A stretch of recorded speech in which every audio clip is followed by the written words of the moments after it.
James Wallman, Time and How to Spend It. The 7 Rules for Richer, Happier Days.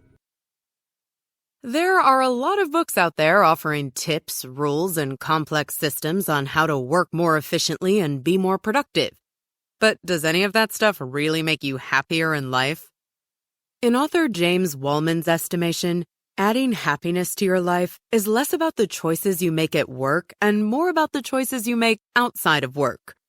Wallman has put together a checklist for how to make better choices about your free time so that you'll feel more fulfilled and start living a more meaningful life. His findings are the result of speaking to some of today's leading researchers and bringing together studies from a variety of sources, including the London School of Economics, Harvard, Stanford, Cambridge, and Cornell. Your time is one of the most valuable resources you have because it is limited and shrinking by the second. So why not use science to ensure you make the most of it? Blink number 1. Finding more happiness and success starts with choosing better experiences. It's pretty common for concerns about free time to take a back seat to concerns about being more productive. Indeed, if you were raised in a capitalist society, you may think that time not spent earning money is time wasted. This might even be why we tend to idealize people who are always busy taking care of the next piece of business. Our desire to be efficient also explains why we tend to feel like we have less free time than we actually do. Studies have shown that the average American has 5 hours and 14 minutes of free time per day, while the average Brit has 5 hours and 49 minutes. Yet other studies show that despite these healthy sums, 4 out of 5 Americans feel they don't have enough time to do what they'd like, while 3 out of 4 Brits feel they aren't getting the most out of their time. But there are other reasons for feeling like we don't have much free time. At the top of this list is the fact that people spend a daily average of 3.5 hours interacting with their phones. This often comes from the fact that with so many emails, texts, and social media updates arriving daily, there's an anxiety-inducing fear of missing out on something, known as FOMO, which results in hours spent just keeping up with your digital life. But here's the thing. Even though we place a high value on work and productivity, they aren't the only important things in life, especially when it comes to feeling happy and satisfied. According to multiple studies from institutions like Harvard Business School and Cornell University, what really brings happiness into people's lives are experiences. While this is a pretty interesting idea on its own, research also shows that happiness is a strong precursor to success. Conventional wisdom usually tells us that happiness is a byproduct of success, and yet a lot of evidence suggests that it's actually the other way around. What all of this adds up to is that positive experiences lead to happiness, which in turn leads to success. So to achieve success, we should try to have positive experiences. The question then becomes, what is a positive experience, and how can I introduce more of them into my life? This is precisely what we'll find out in the blinks ahead. Blink number 2. For enduring happiness, choose experiences that add to your own heroic story. What kind of positive experiences lead to enduring, sustainable happiness? In researching this question, the author came up with the STORIES checklist. This stands for story, transformation, outside and offline, relationships, intensity, extraordinary, and status and significance. So when considering whether or not an activity is going to be a worthwhile way of spending your time, the first question you can ask yourself is, will it add to my story? Any valuable experience will add to your story by ticking off one or all of the items on the checklist. For example, if you, like the author, had an eye-opening experience while on a yoga retreat in India, that would count as transformational, intense, extraordinary, and significant. Ultimately, experiences like this inform the kind of people we are, and they also form the narrative of our own life stories. There are 2 popular versions for all the heroic stories we find so satisfying. The first is called the Man in a Hole story, introduced by the American writer Kurt Vonnegut Jr. It suggests that every hero in a narrative starts out in a good place, then gradually sinks into a hole of misfortune before being restored to good fortune by the end of the story. The other version of this story is what scholar Joseph Campbell calls the hero's journey, which is a more circular tale. It starts out in the ordinary world where the hero accepts a call to action that requires perseverance through many trials and tribulations. Through this process, the hero learns new skills, overcomes the supreme ordeal, receives a reward, and returns home. In the end, he shares the gifts and wisdom he acquired, and in doing so, forever changes the ordinary world into a new world. By placing yourself in the hero's role, you can not only recognize what your particular call to action is, but can also begin to be more adventurous and understand that difficulties and struggles are crucial to our stories and shouldn't be avoided. It is through these challenging experiences that we acquire the tools that allow us to reach our goals and slay our own metaphorical dragon. But, as we'll see in the next blink, there are further reasons for becoming your own hero. Blink number 3. Events that provide change and transformation are key to finding fulfillment. Once you place yourself in your own hero's journey, you can start to see that change, transformation on our checklist, is the name of the game. After all, if you were watching a story in which the hero isn't changing in some way, it would be pretty boring and maybe even sad, right? Well, the same holds true for your life, and it's why change and personal development are key to feeling happier and more fulfilled. This is a good time to consider 2 simple but revealing questions. Looking back over the past 10 years, how much do you think you've changed on a scale of 1 to 10? Now, how much do you think you'll change over the next 10 years?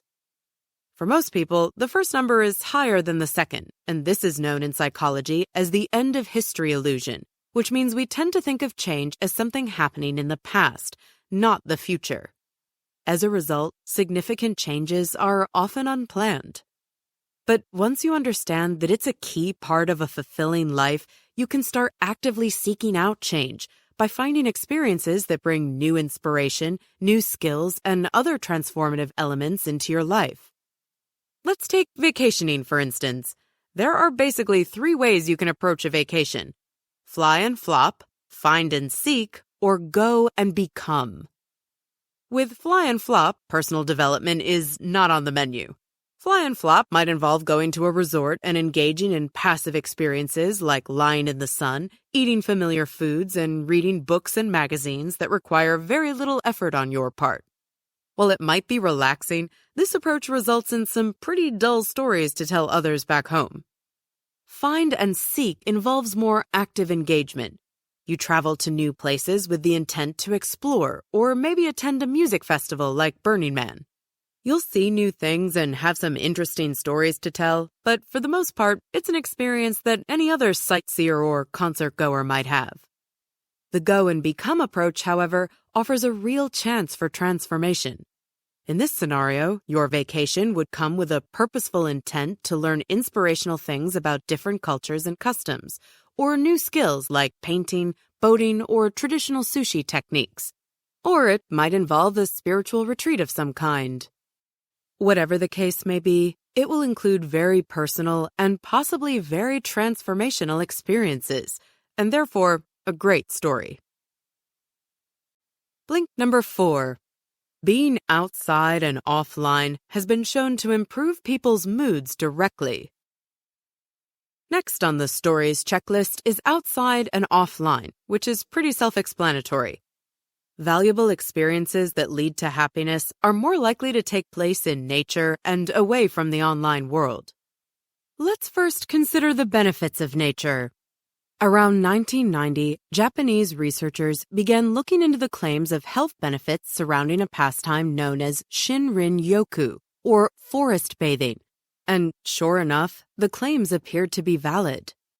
Compared to walks on a treadmill, these immersive forest walks were far more effective at reducing tension, anger, and fatigue, as well as blood pressure and cortisol levels, while at the same time improving mood. There's also the revealing evidence gleaned from the 20,000 or so users of the Mappiness app, who periodically entered their mood and activity while the app recorded GPS and weather data. Ultimately, the data showed that people were unhappiest while at work, sick in bed, or commuting to work, and that they were happiest while in nature, especially when close to water. Happiness levels in coastal areas, for instance, were generally 6 points higher than in urban areas. There's a biological factor at work here. Scientists believe we're simply predisposed, from an evolutionary perspective, to enjoy the calming sights, sounds, and smells of nature and water. Biological factors also help explain why we should choose to spend more time offline. Researchers have long known that humans are susceptible to conditioning. You may be familiar with the psychologist Ivan Pavlov, who, over a century ago, conditioned dogs to salivate with hunger, not in the presence of food, but at the sound of a metronome that signified the arrival of food. Interaction with your smartphone is much like gambling on a slot machine.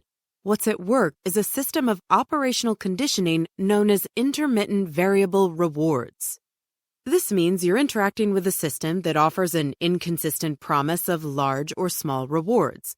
And when this happens, even the most intelligent people can end up picking up their phones 300 times a day, checking how many likes their latest Instagram or Facebook post has racked up, or scouting for a funny new meme.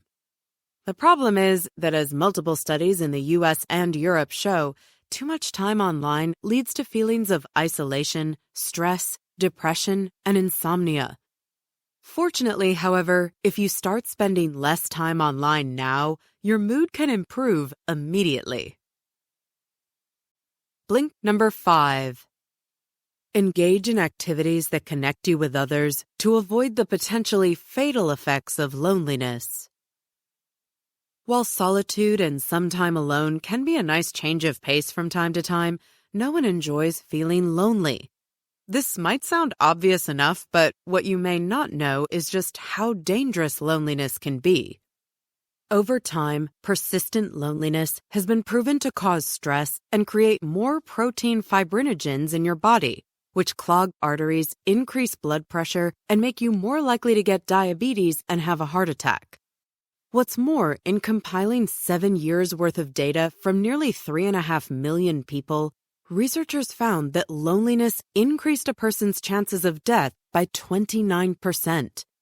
Meanwhile, social isolation increased that chance by 26% and living alone by 32%. Remarkably, these statistics show that loneliness is deadlier than type 2 diabetes or smoking 15 cigarettes a day. This brings us to the third item on the stories checklist: relationships. Curbing loneliness is about finding ways to connect with other people, and the good news is that there are many ways of doing this.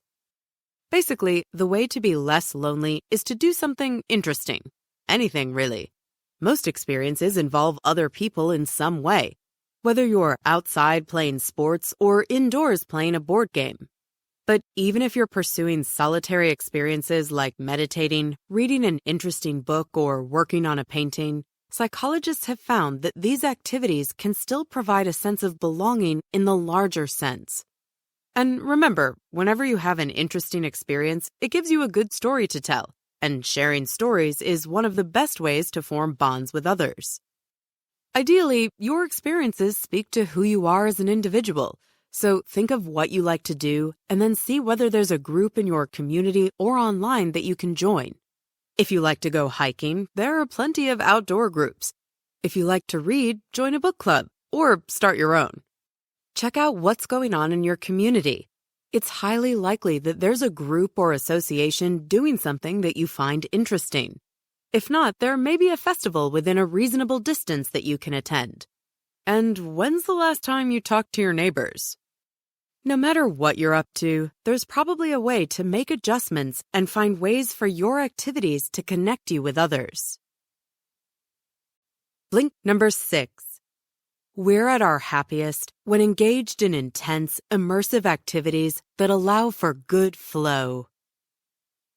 There's a good chance you've heard about flow, a state of being in which you're so fully immersed in what you're doing that you lose track of time.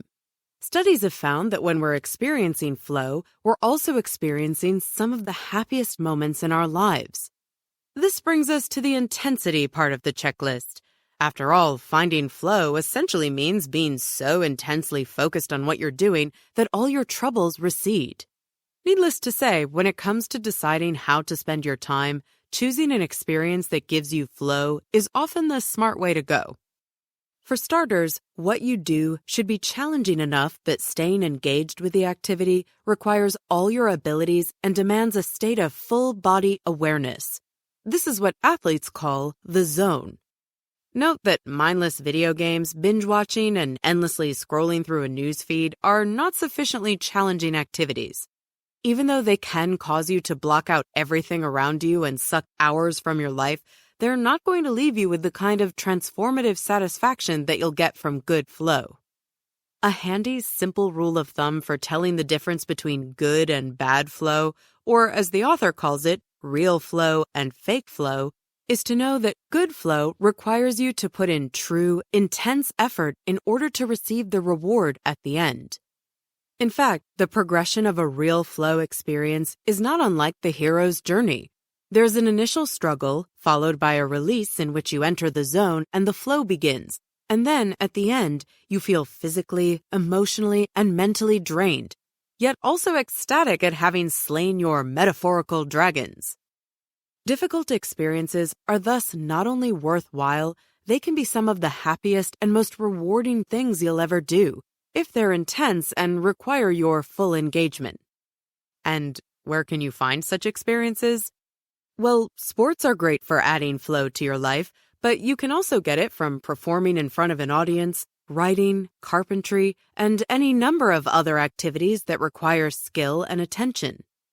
For example, have you ever considered taking an improv comedy class? In the author's experience, few activities are more intense than trying to be funny in front of a live audience. Blink number 7. How we remember activities has a lot to do with beginnings, peaks, and ends. The penultimate item on the checklist for improving how you spend your time is extraordinary. This, as the name suggests, stands for experiences that are out of the ordinary. But it also means paying attention to the peak moments that determine just how memorable an experience is. Peak moments, as well as endings, have a disproportionate amount of influence on how we experience things. In fact, psychologists have a term for this effect: the peak end rule. Essentially, it means that you can wait in line for an annoying length of time, but if the line speeds up in the last moments, you'll likely look back at the experience as not that annoying. In other words, even though the experience was mostly annoying, you'll remember it as being pleasant enough because of how it ended, or how it peaked. The peak end rule applies to a person's experiencing self and remembering self, and knowing about this difference can allow you not only to make better decisions about how you spend your time, but also plan those experiences better.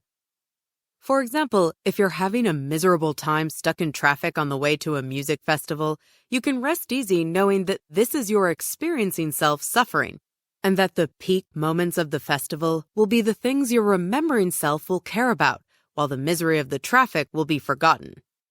Now, this doesn't mean you need to pack every day with as many peak moments as you can. After all, if it's all extraordinary experiences all the time, you'll likely burn out. Plus, it takes an ordinary baseline to make the extraordinary stand out. Since everyone's needs and preferences are different, we all have to find the right balance that works for us.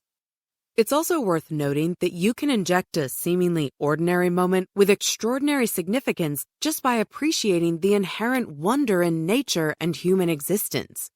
Therefore, while it makes sense to add new and exciting experiences to your everyday life, you can also have a happier life by recognizing the everyday as already pretty special. Consider a cup of tea, for example.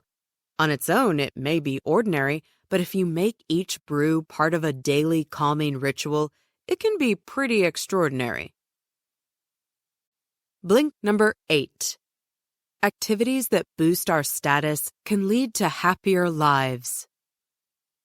All societies contain hierarchies of some sort, and wherever there's a hierarchy, there are people of different status. In the workplace, for example, we have clerks, supervisors, managers, and directors. But there are also two other primary ways for gaining status. There are the experts who gain status through their education, and successful people who've earned theirs through money. This is significant since researchers have found that status can bring happiness, primarily through the added amount of control and number of options in life that come with it. According to a University of Cambridge study, 3 things can lead someone to flourish in life: control, capabilities, and social participation. And the way you increase these 3 things is by attaining more education, money, and power, the 3 elements of status. With more education comes more capabilities, and with more money comes a wider array of experiences to choose from. This equates to more opportunities and more chances for social engagement, which in turn can lead to increased happiness. As for the kinds of experiences that can contribute to more status in life, one of the best things you can do is continue your education in order to become more of an expert in your field. Travel is also a great way to gain more knowledge through transformative experiences as you visit more places, do new things, and go on more adventures. As for social participation, this can be increased through any activity that helps you become more connected to your community and a more important figure within it. This could include joining a local committee or just networking with more colleagues and peers. It also helps to do things that help you become more fit. But this isn't about body image. It's about being in better shape so that you can increase the range of physically demanding adventures and activities that are available to you. The final path to higher status is to turn off the TV. According to the author, it's no coincidence that the lower someone's status is, the more TV he or she watches. The more you watch, the fewer story-worthy experiences you're having. So start thinking of TV as a last resort to turn to when all other options are unavailable. When it comes to the association between status and money, however, it's important to understand that it's not about how much you make, but how you use it. Happiness doesn't come from buying interchangeable material things that anyone else can buy. It comes from using your money, as well as your time, to help others. Thanks for listening to our blinks to Time and How to Spend It by James Wallman. The blink's main takeaway is that the stories checklist helps people add more fulfillment, meaning, and happiness to their lives by focusing their attention on the 7 key elements that make up the best experiences: story, transformation, outside and offline, relationships, intensity, extraordinary, and status and significance. These are all characteristics that guide you toward experiences that further your personal development and increase your happiness, while keeping you away from empty activities that either add nothing of value or promote unhappiness. And here's another helpful tip. Go offline this weekend and get wild. Plan some outdoor activities for the weekend ahead, like hiking, canoeing, or biking. Maybe pack a picnic and head out to the seaside, or set up camp in the nearest forest reserve or park. You could also just set up some long weekend lunches with friends. Whatever you decide to do, plan to turn off all your internet devices and leave them off from 7 p.m. on Friday until 7 p.m. on Sunday. Then, make a note of how you feel during the weekend while you're untethered. There's a good chance you'll feel some withdrawal-like symptoms, but see whether you can repeat this experiment at least 1 weekend a month while trying to move toward having more internet-free weekends. Got feedback? Just drop an email to remember@blinkist.com.